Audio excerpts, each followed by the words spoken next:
विधानसभा चुनाव के लिए चुनाव प्रचार 18 तारीख को समाप्त हुए और अब सभी की निगाहें आने वाले चुनाव को लेकर है कि कौन बनेगा चंद्रपुर विधानसभा का विधायक।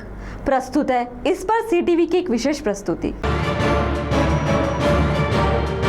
चंद्रपुर विधानसभा के साथ अब राज्य के प्रत्येक विधानसभा के लिए प्रचार का दौर 18 तारीख शाम को समाप्त हो गया और अब सभी को इंतजार है 20 नवंबर का, जिस दिन चुनाव होने जा रहे हैं। अब हम बात करने जा रहे हैं चंद्रपुर विधानसभा की।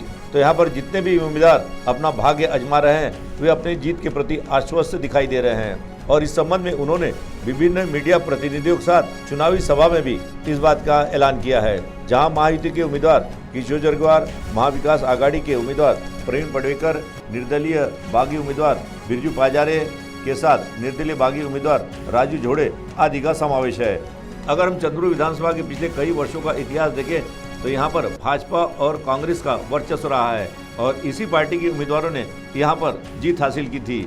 वहीं एक अपवाद स्वरूप पिछले विधानसभा चुनाव में निर्दलीय उम्मीदवार के रूप में किशोर जरग्वार ने एक बड़ी जीत हासिल की थी। हालांकि इस विधानसभा चुनाव में वे महायुति की ओर से भाजपा के उम्मीदवार हैं और निर्दलीय उम्मीदवार के रूप में भाजपा से बागी होकर बृजभूषण पाजारे मैदान में हैं।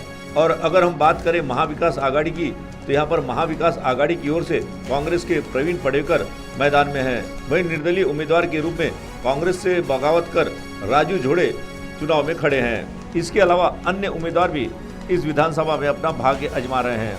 अब देखना यह है कि अगर इस विधानसभा में मगर कहीं वोट आपस में बढ़ गए तो चौंकाने वाला परिणाम भी आ सकता है, क्योंकि वोटों के बंटवारे में किसी भी उम्मीदवार की लॉटरी लग सकती है।